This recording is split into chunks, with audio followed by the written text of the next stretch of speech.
The lights in the van are basically all operable independent of the engine. So we've bypassed the engine run function as the lights aren't part of the safety equipment, and there are options when you want to get in the back of the van and turn a light on, go and look for something whilst the engine's running. So we've left the lights separate from that system. So coming into the van, first two panels you have perimeter lighting, on, off, dimmer. We've got the lounge area lighting, so we have 4 downlights on the lower dimmer. And as you move around the corner to the cab, we have this switch here which isolates the under cab and under lights for the overhead lockers. When that's switched on, they will work. When it's switched off, it isolates them. The simple reason is that they basically come on when the electrics are turned on. So we found it easier to isolate them. So to dim them on each light, there's a touch on, touch off, and it's a fade function. So touch on, touch and hold, they dim. So dim up, dim down. Touch and hold, dim up. Quick touch turns it off. The other lights, however, are still on. So again, touch off, touch on, touch dim.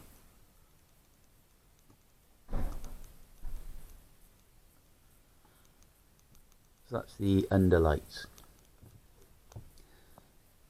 Under the kitchen unit, there is 4 overhead spots which are on a separate dimmer. In the back of the van, got separate reading lights, 2 power levels, 1 and 2, and a USB on either side, and when you're in bed, a net to hold your phone. Moving to the bathroom wall, this light is for the bathroom light, this dimmer is the rear lounge spotlights.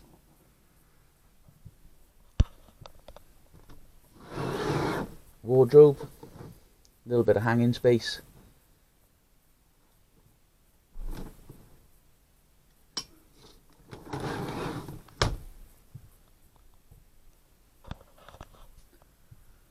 The overhead lockers. There's a small Allen key here, 4mm. This does adjust the tension of the locker stays. They're not soft close, they're just a stay, so it will stay wherever you want it to. But if they're too stiff, just slacken them off a little bit.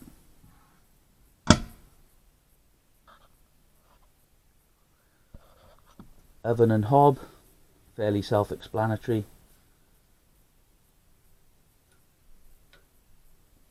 Press and hold the button,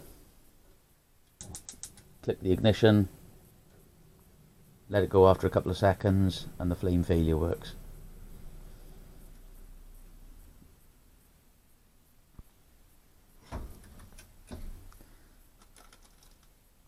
Be warned that you will get some rattling on the pans if you leave these in there. One of the bottom rack is on a plastic sort of support, clips in. The top one doesn't. If you do get some rattling in this area, then either take the shelves out or wedge them in with a tea towel or something, but just don't turn the oven on with the tea towel in it. So just be aware of safety. But this is probably the area you will get most rattles from.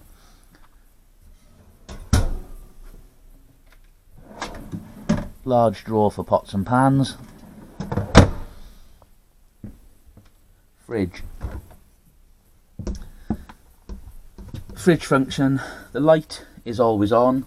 Well, it's not always on, but it comes on when the door's on. The control panel for the fridge is down here, so you move the salad tray out, turn it past the 12 o'clock mark, and the fridge kicks in.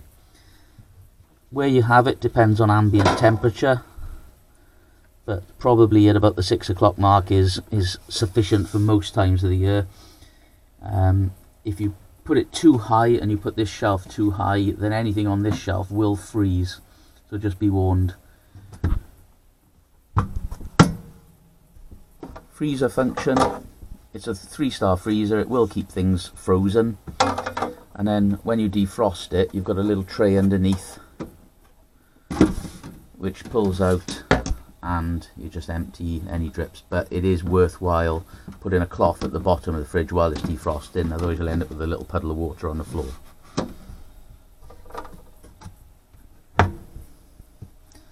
When you turn it off, make sure you go to the physical click, not just the thermostatic click. So 12 o'clock is off. There's a little vent function, so once you've defrosted your fridge and then you're not using the van, if you leave it shut for a couple of weeks, you will open it to a bit of mould and a bit of smell. So the best way to do it, there's a little button in here. Move this across. It's not easy.